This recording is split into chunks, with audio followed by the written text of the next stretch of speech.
Bharuch LCB પોલીસે દહેજથી ચોરાયેલા Bolero car પ્રકરણમાં વધુ 4 આરોપીઓને ઝડપી પાડ્યા હતા। ભરૂચ એલસીબી પોલીસે થોડાક દિવસો અગાઉ રાજસ્થાનમાંથી દહેજથી બોલેરો ચોરીના ગુનામાં સંડોવાયેલા 2 આરોપી દિનેશ બિશ્નોઈ તેમજ ભારમલ બિશ્નોઈને ઝડપી પાડ્યા હતા। આ દરમિયાન આરોપીઓ તેમની પર હુમલો પણ કર્યો હતો। બંને આરોપીની પૂછપરછમાં બહાર આવેલું કે તેઓ ભરૂચ, મોરબી, વડોદરા, ગાંધરા મળી કુલ 15 જેટલા ગુનાઓમાં સંડોવાયેલા છે।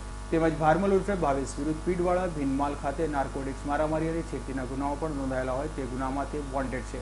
પૂછપરછમાં તેઓ તેમની ગેંગના અન્ય આરોપીઓના નામનો ખુલાસા કરતા પોલીસે તેઓને પણ ઝડપી પાડવાના ચક્રો ગતિમાન કરી તેઓના મોબાઈલ સહિતના મુદ્દામાલ પણ કબજે કર્યા હતા। પૂછપરછ કરતા રમેશ કુમાર અને રાજુમ તથા નરપતસિંહના સાબરકાંઠાના ઈદર, મોડાસા અને અમદાવાદ, પાલનપુર, સમી, મહેસાણા વગેરે જગ્યાએ વરના બોલેરો તથા અન્ય 4 વ્હીલ વાહનો મળી કુલ 9 જેટલા ગુનાઓમાં સંડોવાયેલા છે।